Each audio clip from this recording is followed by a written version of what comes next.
If you're coming back from my last video, How Do I Choose to Self-Define Part 2? Welcome back to the Arrivals and Departures series. At this point in the therapy process, clients are working from a secure base of self-worth and inherent value. We've moved through the negative core beliefs that emerge following trauma.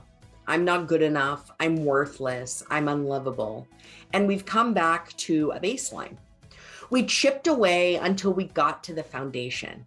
And the next question is, who is the person I want to be? Who is the person I've always been and never had the opportunity to embody? We did the hard work of rehashing the highs and the lows of life to really identify the conditions that bring out your absolute best self. And now we're ready for the next step that ties it all together. Clients are beyond ready to put it all into action at this point. And the next question they ask is the catalyst for that step. The next step is evidence that recovery is possible. Keep on watching to hear the question that puts all the hard work into practice.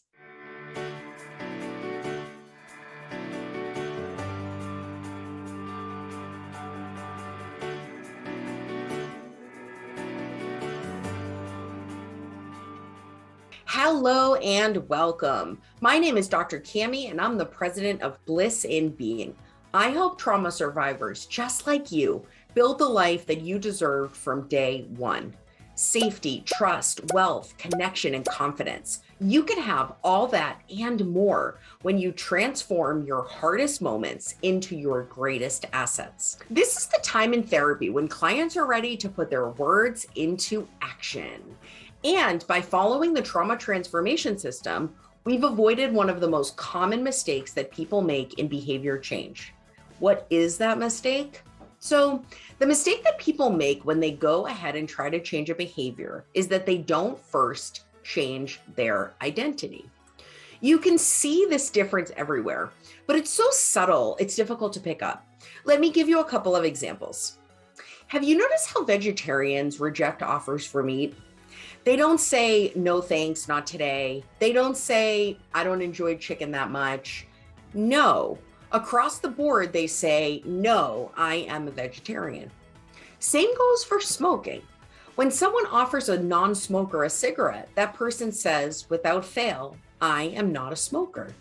They don't say, no thanks, I don't like menthol cigarettes. They don't say, not right now. They say, with undoubted certainty, I am not a smoker. The I am is the differentiating factor here, my friends. We have to shift our identity before we can change our behaviors. That's why the first half of my trauma transformation system centers identity-based healing and change.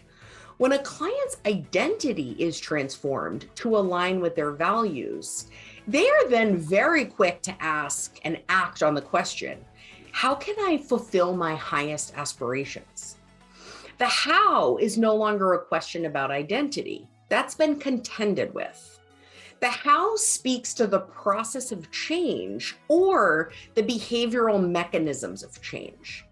This question focuses on the small and consistent behavior changes that we have to make in order to convert the vision of ourselves into reality. Let's get back to Daisy for a moment, the client that I talked about in the previous video.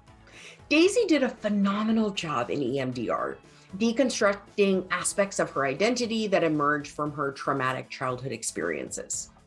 She uncovered her negative core beliefs, which included, I'm not safe and I'm not enough. After very diligent and pointed mind-body therapy, Daisy transformed these beliefs in her mind and body.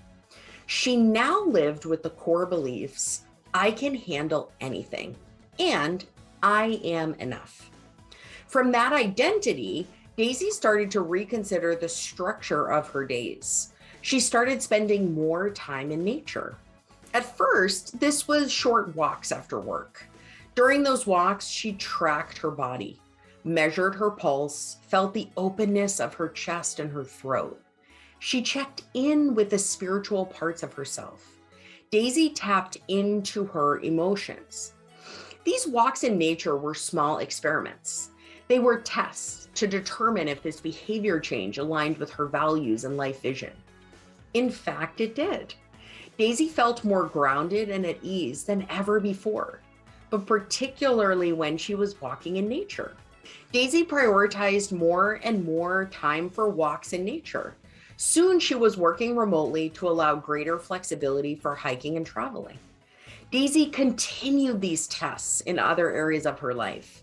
She began tracking her mind, body, and spirit when she was with friends and family. She started spending less time with people who challenged her blossoming identity and more time with people who supported who she was becoming. Daisy also had a value of balance. Therefore, it was important to her to maintain long-term relationships, even if they caused her some distress. So Daisy changed the ways in which she interacted with certain people and worked to create space in those relationships for her new way of being. Daisy continued to make small changes in her life until it looked completely different. And she was finally the person she and others never allowed her to be. Daisy moved from a high-rise building in a major city to one of the most rural parts of the country. She runs a farm and operates a general store. Daisy has never been happier, and she trusts that if this way of life stops working for her, she will adapt once again. Daisy made small changes for years, and eventually those small changes accumulated into a different life and a different Daisy altogether. When clients experience congruence in their daily life, behaviors, partnerships, friendships, career, parenting, and they have a vision for their future that also aligns, peace is available each and every moment. From that platform of congruence, a truly remarkable and final question punctuates the therapy relationship. To hear that question, check out the next video in the Arrivals and Departures series.